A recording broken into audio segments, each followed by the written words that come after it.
మీరు మీ అభిమాన shows and serials TV కన్నా ముందు ఈటీవీ విన్ యాప్ లో చూడండి. Download and subscribe to ETV win app. 99 రూపాయలు మాత్రమే. మౌన పోరాటం మౌన పోరాటం.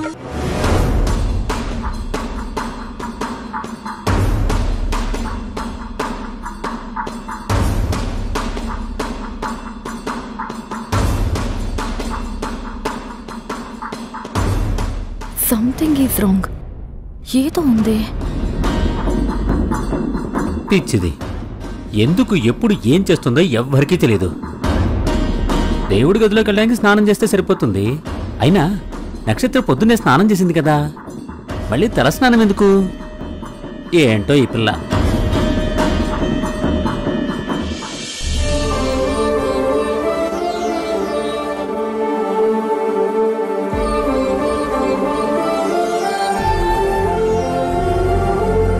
నమస్తే సార్. నమస్తే. మేము హెచ్ఆర్ గ్రూప్ ఆఫ్ ఇండస్ట్రీస్ నుంచి వస్తున్నాం. జానక్ గారు పంపించారు. మీకోసమే వెయిట్ చేస్తున్నాం. కూర్చోండి. కూర్చోండి.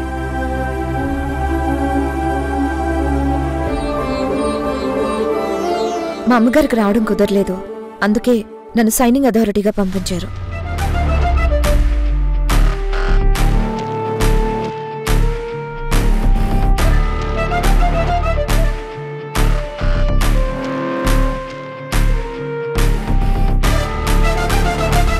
మా కంపెనీ ష్యూరిటీ చెక్స్ నేను సైన్ చేసి టెండర్ హ్యాండ్ ఓవర్ చేసుకోవచ్చు అని మా అమ్మగారు స్టాంప్ పేపర్ మీద రాసిచ్చిన లెటర్. ఓకే మేడం, ఒకసారి మీ ప్లాన్ ఎక్స్ప్లెయిన్ చేయండి. ఎక్స్ప్లెయిన్ చేయండి. ఓకే.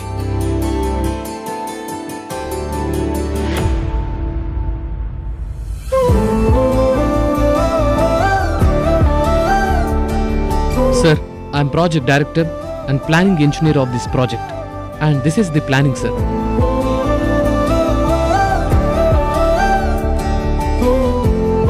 సార్, బేసిక్గా మేము ప్లాన్ చేసింది ఏంటంటే ఓఆర్ఆర్ మొత్తం పూర్తయ్యేసరికి సిటీలో ఉన్న పొల్యూషన్ ఇప్పుడున్న దానికంటే 80% తగ్గించటం.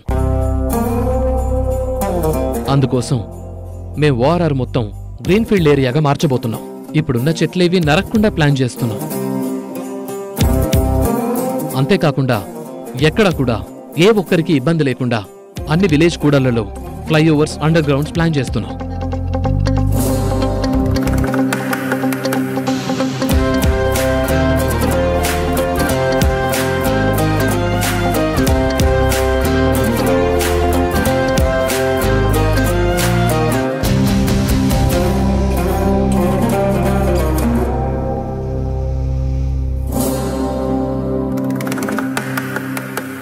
ఇదే సార్ మొత్తం పూర్తి ప్లాన్.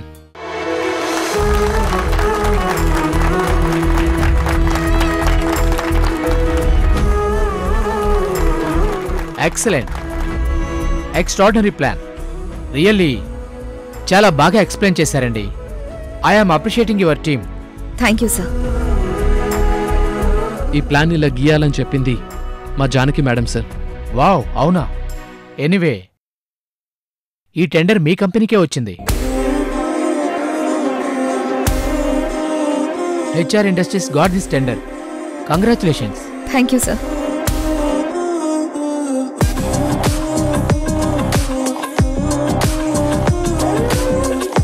ఒక్కసారి మీరు మేడం గారికి ఫోన్ కల్పిస్తే కంగ్రాచులేషన్స్ చెప్తామండి. Okay sir, sure.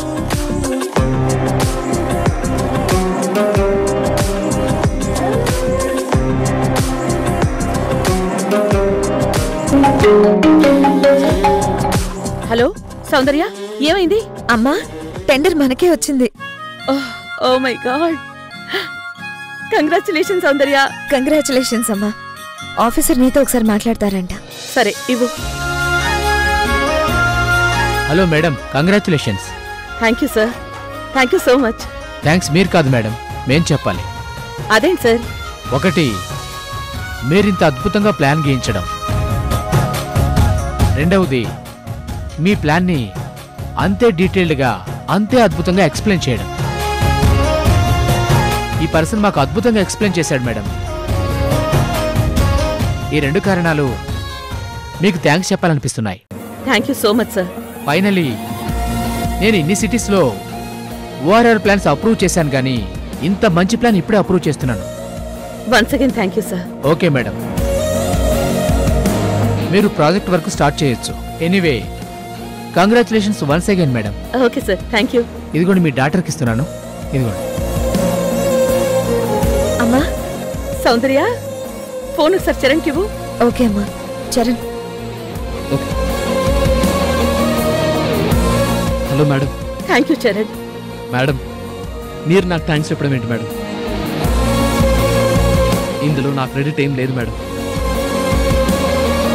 ప్రతి చిన్న విషయాన్ని మీరే చాలా పర్ఫెక్ట్గా డీటెయిల్డ్గా చెప్పి నాతో డిజైన్ చేయించారు మేడం. నాది వర్క్ మాత్రమే మేడం, మీది ఎక్సలెంట్ మైండ్ వర్క్.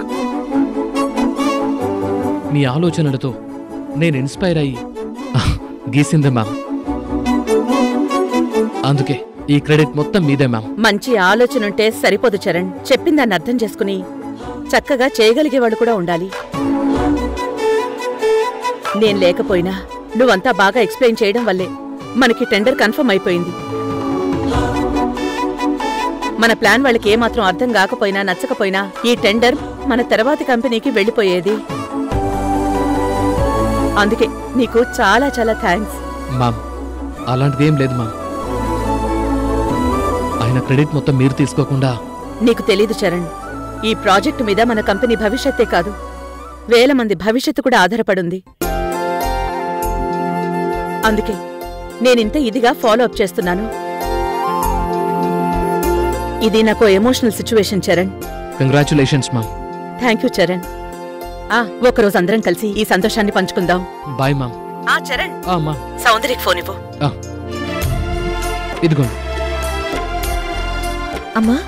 సౌందర్య, నాకు చాలా సంతోషంగా ఉంది. నువ్విప్పుడు చాలా ఎత్తుకెదిగినట్టు అనిపిస్తోంది. ఇదంతా నువ్వు మోటివేట్ చేయడం వల్లే చేయగలిగానమ్మా. Thank you very much. సరే, ఇంటికొచ్చాక మిగతా విషయాలు మాట్లాడుకుందాం. ఓకే అమ్మా. బాయ్. Okay bye. దేవుడా. సార్, మీకు బయలుదేరుతాము. Thank you sir. ఓకే అండి. Okay madam. వెళ్ళొస్తాం sir. Okay okay. Sir. Thank you. Thank you. నమస్కారం. వెల్కమ్.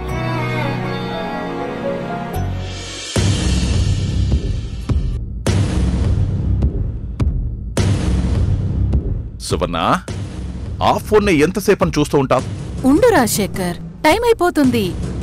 దుర్గ టెండర్ ఆఫీస్కి వెళ్ళలేకపోయింది, సో టెండర్ క్యాన్సిల్ అయిపోయి ఉంటుంది. ఇక మనకేగా ఫోన్ వస్తుంది. మేడం దుర్గ గారు ప్లాన్, షూరిటీ చెక్స్ తీసుకుని ఆఫీస్కి ఇన్ టైం రాలేకపోయారు కాబట్టి టెండర్ మీకే వస్తుంది అని ఆఫీసర్ ఫోన్ చేస్తాడు కదా.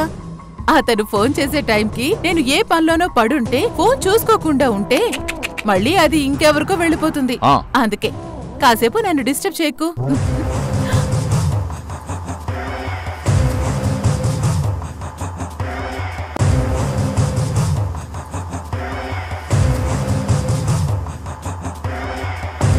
ఏంటి రాజశేఖర్, నువ్వింకా ఇక్కడే ఉన్నావు? ఆ ఫోన్ అలా ఎంతసేపని చూస్తూ ఉంటావు? ఆ దుర్గ టెండర్ క్యాన్సిల్ అయితే నెక్స్ట్ తనకంటే తక్కువ కోట్ చేసిన నీకే కదా వస్తుంది. దానికోసం ఆ ఫోన్ చూస్తూ టైం ఎందుకు వేస్ట్ చేస్తావు? ఇది కాకుండా నేను చేయాల్సిన పనులు ఇంకేమున్నాయి? చెయ్యాలనుకుంటే చాలా పనులే ఉన్నాయి. అంటే నేనంది ముద్దు ముచ్చట గురించి. అబ్బో, రొమాన్స్ కావాల్సి వచ్చిందా అయ్యగారికి? మరే ఇన్ని రోజులు జైల్లో ఉండి ఓ ముద్దు ముచ్చట లేకుండా పోయింది కదా. ఓహో, అయితే నీ మొదటి పెళ్ళాం ఉంది కదా, వెళ్ళి దాన్నడుగు, ఇస్తుంది. చేత్తో కాదు, కొరడాతో. అబ్బో, ఇప్పుడు వెళ్ళి దుర్గని అడగాలా? రాజశేఖర్, ముందు పిచ్చి ఆలోచనలు మాని ఆ టెండర్ ఆఫీసర్కి ఫోన్ చేయి. ఎంతసేపు ఫోన్ ఎందుకు చేయలేదో అడుగు. ఏదైనా గ్యాంబ్లింగ్ చేసి మనకన్నా ఎక్కువ కోట్ చేసిన వాళ్ళకెవరికైనా టెండర్ ఇచ్చేసారేమో అడుగు. బయట ఎంత పోటుగాడైనా మొగుడు పెళ్ళాం ముందు మాత్రం పనోడే. ఏంటి? ఏం లేదు, టెండర్ ఆఫీసర్ నీకే బాగా తెలుసు కదా అంటున్నాను. అతనితో నేనే మాట్లాడతాను. నువ్వెంత పోటుగాడివో దుర్గ నిన్ను జైలుకు పంపించినప్పుడే అర్థమైంది కదా. ఓహో, వినపడిపోయిందా? అప్పుడు చేసిన దానికి బదులు తీర్చుకోవడానికేగా ఇప్పుడు వచ్చింది.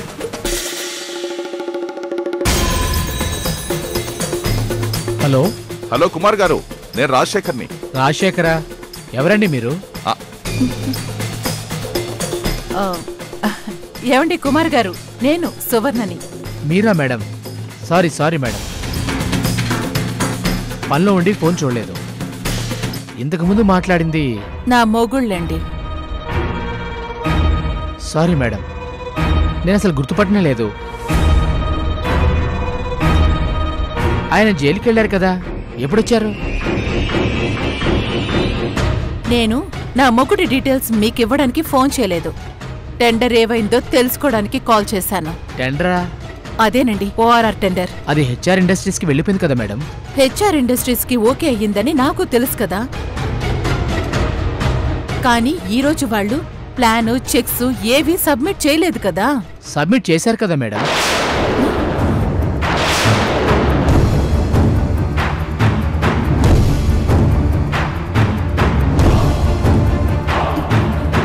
సబ్మిట్ చేశారా?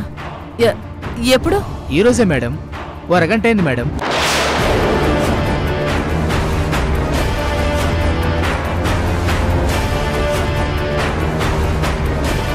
ఉంటాను మేడం.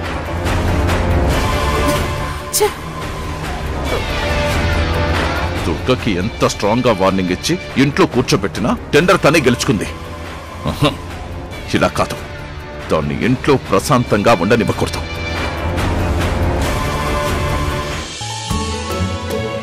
అమ్మా, అమ్మా ఎక్కడున్నావు అమ్మా? అమ్మా,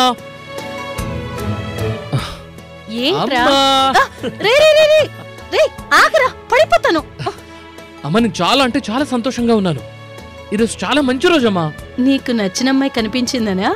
అంతే కాదమ్మా, నాకు నచ్చిన అమ్మాయి కనిపించి నాకు ప్రమోషన్ తెచ్చింది. చాలా పెద్ద ప్రమోషన్. నేను ప్రాజెక్ట్ డైరెక్టర్ని అయ్యానమ్మా. ఏరా, ప్రాజెక్ట్ డైరెక్టర్ అంటే అంత పెద్ద ఉద్యోగమా? మరి నేను ఇంజనీర్ని కదా, ఆ పైన పోస్ట్ కాకుండా ఆ పైన పోస్ట్ అది. నాలాంటి వాళ్ళు ప్రాజెక్ట్ డైరెక్టర్ కింద ఓ 25 మంది వరకు ఉంటారు. ఓ, అంత పెద్ద ఉద్యోగమా? అవునమ్మా, ఆ ఉద్యోగం ఈ రోజే దొరికింది. నాకు నచ్చిన అమ్మాయి కూడా ఈ రోజే కనిపించింది. ఏరా, ఆ అమ్మాయి అంత బాగుంటుందా? మరి ఇదిగో ఫోటో చూద్దు గాని. అప్పుడే ఫోటో కూడా తీసేసావా? నేను తీయలేదమ్మా, ఆ అమ్మాయి సెల్ఫీ తీయించింది. ఈ రోజు ప్రాజెక్ట్ ఓకే అయిందన్న ఆనందంలో తన లైఫ్లో నా లైఫ్లో ఫస్ట్ ప్రాజెక్ట్, 1000 కోట్ల ప్రాజెక్ట్ అమ్మా, అది సాధించామన్న ఆనందంలో తీయించింది. ఇదిగో ఫోటో చూడు.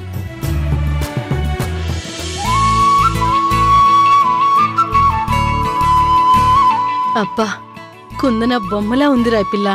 కదా, నీకు కూడా అనిపించింది కదా? అనిపించిందిరా. కానీ ఈ అమ్మాయి మీ ఓనర్ కూతురంటున్నావు? అవును. అయితే అయితే అంటావేంట్రా? వాళ్ళేమో పెద్దోళ్ళు, మనకి వాళ్ళకి సెట్ అవ్వదేమో. మనకి తగ్గ అమ్మాయిని చూసుకుంటే పోతుంది కదా. అమ్మా, నేను అమ్మాయిని ఇష్టపడ్డాను, తన ఆస్తిని కాదు. అయినా ఇలా చూసిన వెంటనే అలా ఎలా ఇష్టపడ్డావురా? అంత త్వరగా ప్రేమ పుట్టేసిందా? ఏమ్మా, ప్రేమ పుట్టడానికి ఎంత టైం పడుతుందమ్మా? 1 రోజా, 10 రోజులా, 10 నెలలా? 1 సెకండ్ చాలమ్మా. 1 నిమిషం అమ్మా.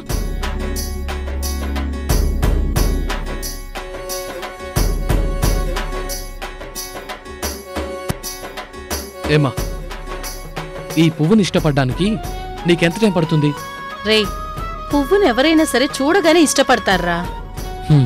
నా దృష్టిలో కూడా ఆ అమ్మాయి ఇంతేనమ్మా. నువ్వు రోజు చదివే రామాయణంలో రాముడు సీతమ్మని చూసి ఎంతసేపట్లో ఇష్టపడ్డాడో నాకు అంతే టైం పట్టిందమ్మా సౌందర్యాన్ని ఇష్టపడ్డానికి. నువ్వు ఇష్టపడ్డావు సరే, ఆ అమ్మాయి నిన్ను ఇష్టపడాలి కదా. ఇష్టపడుతుందమ్మా, త్వరలోనే ఇష్టపడుతుంది. అంత నమ్మకం ఏంటో? ఏమ్మా, నీతో నేను ఫోన్లో మాట్లాడుతున్నప్పుడు ఆ అమ్మాయిని ఇష్టపడ్డానని తన ముందే చెప్పాను. తనేమన్నా అందా? తన కంపెనీలోనే జాబ్ చేస్తున్నానని తెలిసి కూడా నన్ను జాబ్లోంచి తీసేసిందా? లేదు. వాళ్ళ అమ్మగారికి ఒక్క మాట, నేను మాట్లాడిన మాటల్లో ఒక్క మాట చెప్పున్నా నా పనౌట్. తనతో అంత క్లోజ్గా మాట్లాడినప్పుడు నిజంగా నచ్చనమ్మాయి అయితే నా చెంప పగలగొట్టేది. నాకు ప్రమోషన్ ఇచ్చారని తెలిసి కూడా వాళ్ళమ్మతో ఒక్క మాట కూడా చెప్పలేదు. నన్ను పక్కనే పెట్టుకుని టెండర్ ఆఫీస్కి వెళ్ళింది. అంటే నా మీద ఎక్కడో పాజిటివ్ కార్నర్ ఉంటేనే కదా. అయితే ఆ అమ్మాయి నీకు ఓకే అన్నమాట. ఆ అమ్మాయిని పెళ్లి చేసుకుంటా, తనే నా భార్య. నువ్వు చిన్నప్పటి నుంచి ఏమనుకుంటే అది సాధించేవాడివి. ఈ అమ్మాయిని కూడా సాధించుకుంటావులే. నీతో ఇంత ధైర్యంగా అన్నీ చెప్పేస్తున్నాను గాని తన ముందు మాత్రం కొంచెం టెన్షన్గానే ఉంటుందమ్మా. పిచ్చి వెధవ. వెళ్ళి స్నానం చేసినా భోజనం చేద్దాం. సరేమ్మా.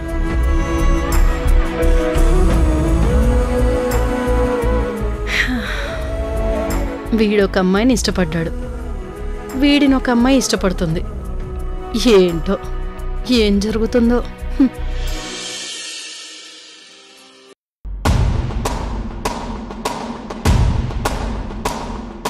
పాపం కడుపులో బిడ్డతో అలసటగా ఉన్నట్టుంది. అమ్మా నక్షత్ర, ఇదిగో పాలు. పాలా? అబ్బా నాకొద్దులే మావయ్య. అలా అంటే ఎలా నక్షత్ర? కడుపులో బిడ్డతో ఎంత నీరసమైపోయావో చూడు. కొంచెం పాలు తాగు. ఇదిగో ఈ టాబ్లెట్ వేసుకో. నాకు ఏమి తాగాలని లేదు మావయ్య, ఏమి వద్దు. కడుపుతో ఉన్నప్పుడు అలా నోరంతా వికారంగా ఏమీ తాగాలని తినాలని అనిపించదమ్మా. అలా అని కడుపు మార్చుకుంటే ఇంకా నీరసమైపోతావు. కడుపులో బిడ్డకి పాపం ఫుడ్ అందదు. అబ్బా, నా బాధలో నేనుంటే అర్థం చేసుకోకుండా కడుపులో బిడ్డ అంటావేంటి? ఇలాంటప్పుడు అలాగే ఉంటుందమ్మా. మీ అమ్మే ఉండుంటే ఇలాంటప్పుడు తోడుగా ఉండేది, తనే అన్నీ చూసుకునేది. నేను మగాణ్ణైపోయాను, దుర్గేమో అక్కడే ఉండిపోయింది. ఓ మావయ్య, నా బుర్ర తినకు. ఏది ఆ పాలిటివ్వు, ఆ టాబ్లెట్స్ ఇవ్వు.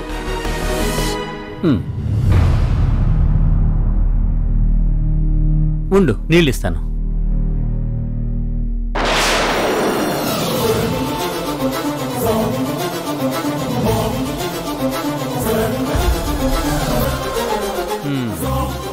ఇదిగో వాటర్.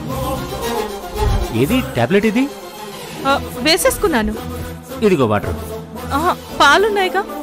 సరే సరే, తాగు తాగు.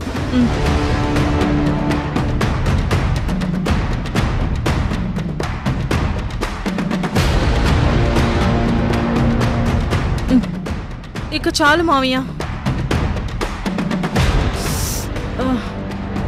మావయ్య, నేను కాసేపు వాకింగ్ చేస్తాను. కడుపంతా పట్టేసినట్టుగా ఉంది. అవునా? సరే పద.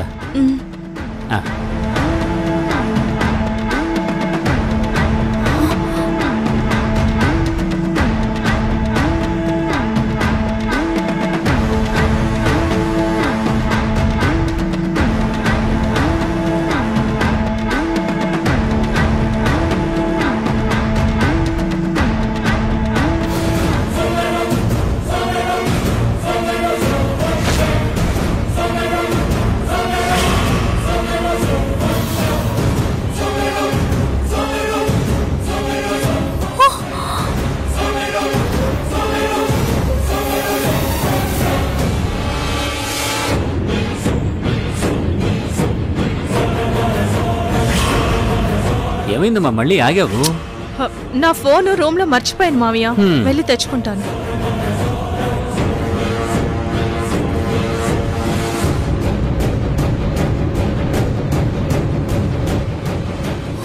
అయ్యో,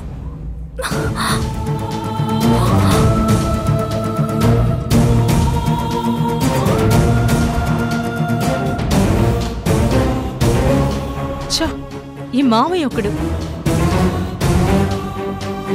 ఏమి తెలుసుకోకుండా కుంకుమ పువ్వు పాలంటాడు, టాబ్లెట్ అంటాడు. అవి వాడొచ్చో లేదో తెలుసుకోడు.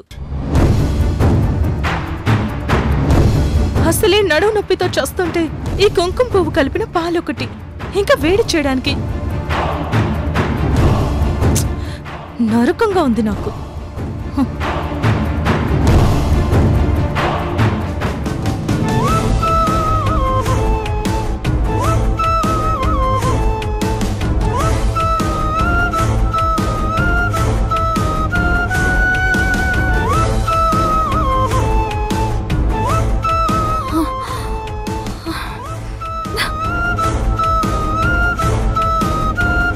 నక్షత్ర బిహేవియర్ చాలా తేడాగా ఉంది. కడుపుతో ఉందని బలం కోసం టాబ్లెట్ ఇస్తే అది వాడకుండా మానేసింది. కడుపులో బిడ్డని కుంకుమ పువ్వు పాలిస్తుంటే అవి వేడంటుంది, నడుము నొప్పి అంటుంది, అవి వాడకూడదన్నట్టు మాట్లాడుతుంది. ఇదేదో క్లియర్గా తెలుసుకోవాలి. ఒరే ఫ్రెండు, అక్కడ దుర్గా ఆట మొదలు పెట్టేసిందిరా. దుర్గకి ఎన్ని దెబ్బలు కొట్టినా బుద్ధి రాలేదన్నమాట. జానకిని తప్పించి మనందరినీ అరెస్ట్ చేయించాలని ప్లాన్ చేస్తోంది. నువ్వు వెంటనే నీ మనుషులకు ఫోన్ చేసి జానకి కాలో వేలు తీసేసి దుర్గకి పార్సిల్ పంపించమను. అప్పుడు బుద్ధొస్తుంది దానికి.